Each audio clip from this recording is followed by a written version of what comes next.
दोस्तों नमस्कार। आज की वीडियो में हम आपके लिए फिर से लेकर के आए हैं यूपी बोर्ड कक्षा 10 का हिंदी का क्वेश्चन पेपर। यह क्वेश्चन पेपर सेम ऐसा ही क्वेश्चन पेपर आपके यूपी बोर्ड परीक्षा में आपको देखने को मिलेगा।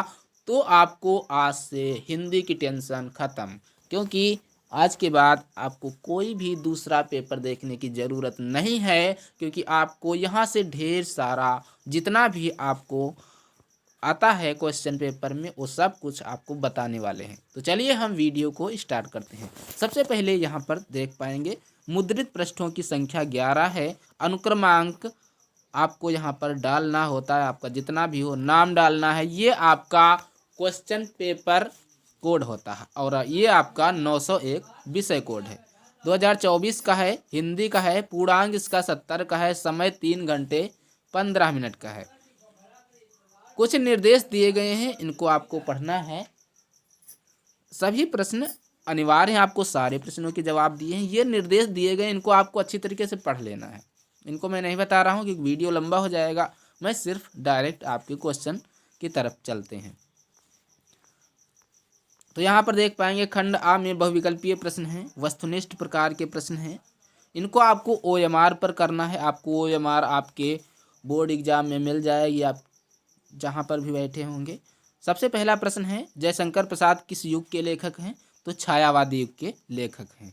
छायावाद में 4 स्तंभ माने गए हैं, महाप्रसाद पंत निराला यानी कि महादेवी वर्मा, और जयशंकर प्रसाद, सुमित्रानंदन पंत और सूर्यकांत त्रिपाठी निराला। ये छायावाद के 4 स्तंभ हैं। और दूसरा प्रश्न है, मंगलसूत्र की विधा है। मंगलसूत्र की विधा क्या है? तो ये उपन्यास है। सी वाला आपका ऑप्शन सही हो जाता है। इसके बाद तीसरा प्रश्न है, कंकाल तितली और इरावती के लेखक हैं। तो ये जयशंकर प्रसाद के हैं। अगर पूछ लेता है जयशंकर प्रसाद का ऐसी कौन सी कृति है जयशंकर प्रसाद की जो अधूरी है, तो इरावती ये अधूरी है। इसके बाद कलम, चौथा प्रश्न है, कलम का सिपाही कृति में किसकी जीवनी वर्णित है? तो ध्यान देना है आपको, यहाँ पे पूछा गया है किसकी जीवनी वर्णित है। ये नहीं पूछा गया कि कलम का सिपाही कृति किसकी है या कलम का सिपाही कृति के लेखक कौन है। यहाँ पे ये पूछा गया है कि कलम का सिपाही जो है उसमें किसकी जीवनी यानी कि किसके जीवन के बारे में लिखा हुआ है। तो प्रेमचंद जी के जीवन के बारे में लिखा हुआ है। और इसको लिखा किसने है यानी कि कलम का सिपाही जो कृति है ये किसकी है? तो ये अमृत राय की है। किसकी है? अमृत राय इसके लेखक हैं। और जीवनी किसकी है? प्रेमचंद जी की है। चलिए बढ़ते हैं क्वेश्चन नंबर 5 की तरफ। क्वेश्चन नंबर 5 है, शुक्लोत्तर युग की समयावधि क्या है? तो ये 1938 से अब तक जो समय चल रहा है ये शुक्लोत्तर युग है। इसके बाद क्वेश्चन नंबर 6 है, अनघ रचना है, बहुत इंपॉर्टेंट प्रश्न है, मैथिली शरण गुप्त जी की है। क्वेश्चन नंबर 6 है, मीराबाई कवित्री किस युग की हैं? तो ये भक्ति काल की है। मीराबाई किस युग की हैं? भक्ति काल की हैं। डी वाला ऑप्शन सही है। शिवा बावनी रचना है, तो ये भूषण जी की रचना है। और आधुनिक काल की समय सीमा क्या है? यहाँ पर ये आपको कंफ्यूज नहीं होना है, पूछा गया है आधुनिक काल की समय सीमा, तो आपको 1843 से अब तक लगाना है। अब आधुनिक काल में आधुनिक काल को 4 खंडों में बांटा गया है। ये नहीं पूछा गया है कि आदिकाल का समय बताइए, छायावाद का समय बताइए, ये नहीं पूछा गया है, द्विवेदी युग का बताइए, ये नहीं पूछा गया। डायरेक्ट यही पूछा गया है कि आधुनिक काल की समय सीमा क्या है। तो आधुनिक काल की 1843 है, 1843 से अब तक है। अगर ये पूछ लेता कि आदिकाल की समय अवधि क्या है, तो वहां पर आपको 1843 से आगे तक हो जाता। तो आधुनिक काल की समय सीमा 1843 से अब तक है। और क्वेश्चन नंबर 10 है, महादेवी वर्मा की रचना नहीं है। ये नहीं आपको ध्यान में रखना है। ये नहीं हो जाएगा कि हमने पहला देखा निहार महादेवी वर्मा की है, तुरंत लगा दिए, बाहर निकले देखा गलत हो गया। तो यहाँ पर नहीं का ऑप्शन आपको ध्यान दे लेना है। महादेवी वर्मा की रचना नहीं है तो युगांत नहीं है। सी वाला आपका ऑप्शन सही होता है।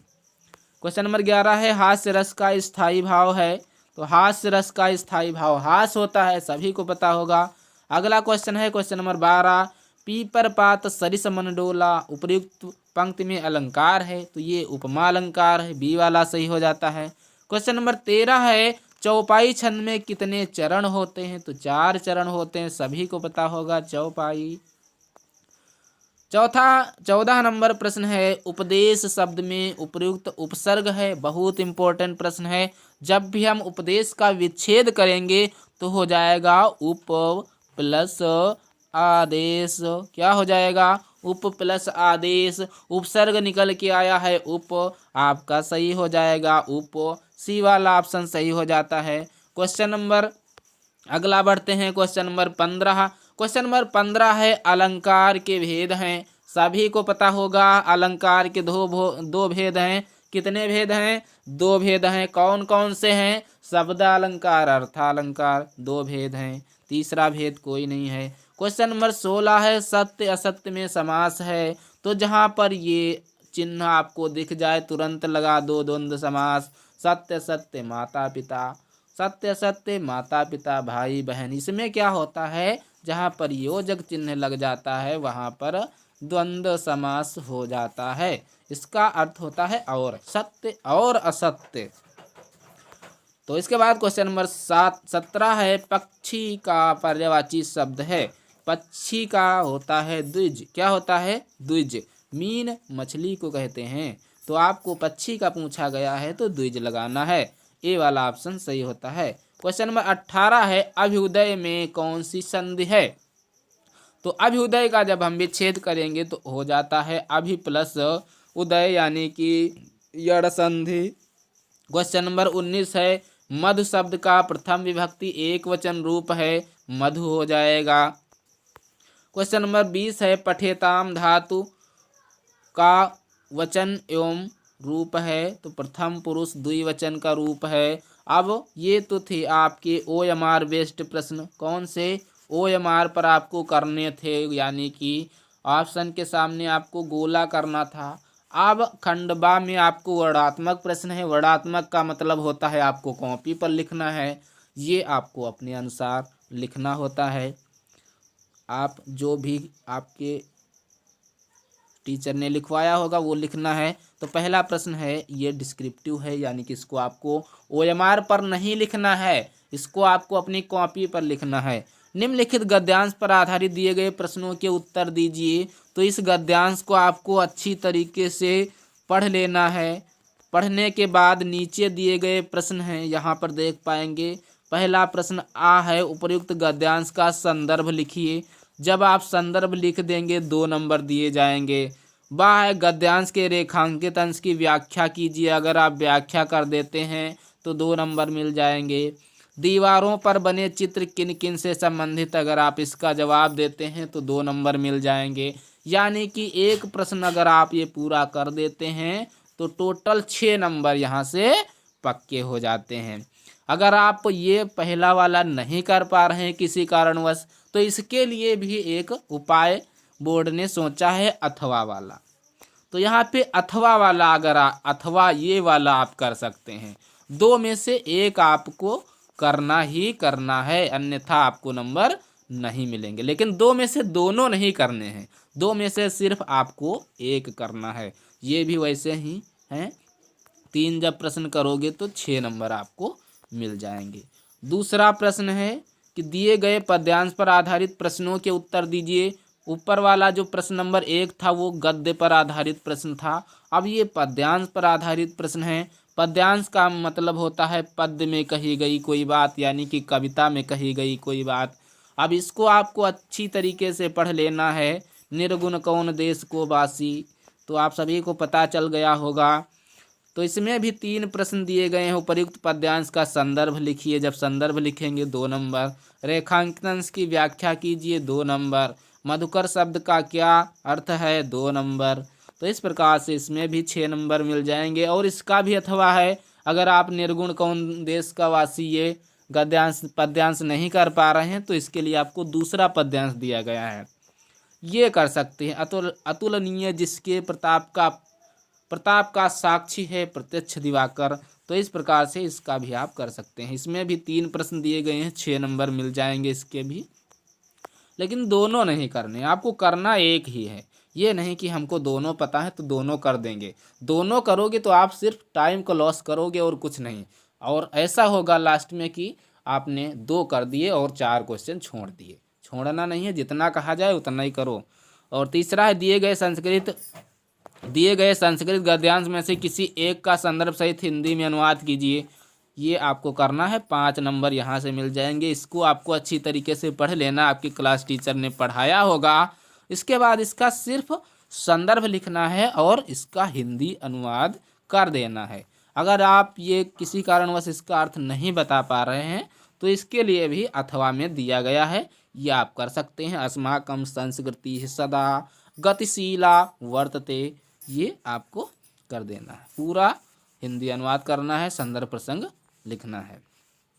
इसके बाद क्वेश्चन नंबर 4 है दिए गए संस्कृत पद्यांश में से किसी एक का संदर्भ सहित हिंदी में अनुवाद कीजिए। ये आपका पद्यांश है, ऊपर वाला गद्यांश था, तो इसको आपको पढ़ लेना है। इसका भी आपको संदर्भ सहित हिंदी में अनुवाद कर देना है। अगर आप ये नहीं कर पा रहे हैं पहला वाला, तो ये दूसरा अथवा में दिया गया है, इसको आप कर सकते हैं।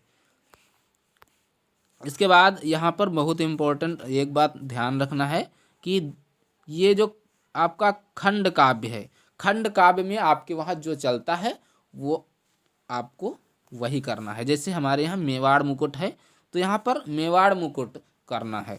मेवाड़ मुकुट खंड काव्य के नायक का चरित्रांकन कीजिए। यहाँ पर चरित्र, उसका चरित्रांकन लिखना है, चरित्र चित्रण लिखना है। और मेवाड़ मुकुट के प्रथम सर्ग अरावली का सारांश लिखना है, ये आपको करना है। इसके बाद ये सभी खंड काव्य से संबंधित हैं। अब आता है क्वेश्चन नंबर 6। क्वेश्चन नंबर 6 का कहा है कि दिए गए लेखकों में से किसी एक का जीवन परिचय लिखना है। अब लेखकों का लिखना है, एक बात ध्यान रखना, ये 3 जो लेखक हैं बहुत ही इम्पोर्टेंट हैं। यही 3 लेखक अक्सर बार बार घूम फिर के यही हर बोर्ड परीक्षा में आते हैं, चाहे जिस वर्ष की बोर्ड परीक्षा हो। तो आपको 3 में से कोई एक, ये तीनों अच्छी तरीके से याद कर लेना, एक आपका फंस जाएगा। चाहे आचार्य रामचंद्र शुक्ल का, जयशंकर प्रसाद का, डॉक्टर राजेंद्र प्रसाद का, 5 नंबर ये आपके 100% पक्के हो जाएंगे। और खा वाला दिए गए कवियों में से किसी एक का जीवन परिचय देते हुए उसकी एक प्रमुख रचना का उल्लेख कीजिए। तो यहाँ पर आप चाहे तुलसीदास, बिहारी, सुभद्रा कुमारी चौहान, किसी का भी कर सकते हैं। और इसमें भी आपको ध्यान रखना है कि ये जो जीवन परिचय हैं ये किसी भी बोर्ड परीक्षा में छूटते ही नहीं हैं। आज तक जितनी भी बोर्ड परीक्षाएं हुए हैं, तुलसी, सूर, कबीर, बिहारी, इनसे बढ़ के कोई आया ही नहीं है, कोई लेखक ही नहीं, कोई कवि ही नहीं आया है। इसके बाद क्वेश्चन नंबर 7 है अपनी पाठ्य पुस्तक में से कंठस्थ कोई एक श्लोक लिखिए जो इस प्रश्न पत्र में ना आया हो। ये लिखना है, 2 नंबर इसके आप मिल जाएंगे। 8 नंबर प्रश्न, निम्नलिखित में से किन्हीं 2 प्रश्नों के उत्तर संस्कृत में दीजिए। बहुत इंपॉर्टेंट है और बहुत सरल भी है, क्योंकि यहाँ पर देख पाएंगे 4 प्रश्न दिए गए हैं। कितने हैं? 4 में से सिर्फ आपको 2 करने। एक साल में कम से कम 2 प्रश्न तो याद ही किया होगा, 2 आपको लिख देने हैं। टोटल कितने नंबर मिलेंगे? 2 करोगे 4।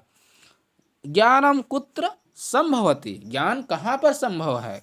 ये प्रश्नों के जवाब बहुत सरल हैं, आप कर सकते हैं। क्वेश्चन नंबर 9 है निम्नलिखित में से किसी एक विषय पर निबंध लिखिए। ये आपको किसी एक विषय पर निबंध लिखना है। आतंकवाद पर, वृक्षारोपण पर, मेरा प्रिय कवि पर, नारी शक्तिकरण पर। आप 4 में से किसी एक पर आपको निबंध लिखना है, 4 पर नहीं लिखना है। 9 नंबर इसके लिए आपको मिलेंगे। तो ये था आपका कक्षा 10 हिंदी का क्वेश्चन पेपर। आई होप आपको वीडियो बहुत पसंद आया होगा। सेम हूबहू ऐसा ही क्वेश्चन पेपर आपको आपकी बोर्ड परीक्षा में देखने को मिलेगा। अगर आप भी चाहते हैं कि बोर्ड परीक्षा में अच्छे नंबरों से पास होना, तो आज ही हमारे यूट्यूब चैनल को सब्सक्राइब करें। और यहाँ पर आपको मिलते हैं ढेर सारा मटेरियल आपकी परीक्षा से संबंधित। तो मिलते हैं अगले वीडियो में कुछ नए मॉडल पेपर के साथ। तब तक के लिए जय हिंद, नमस्कार।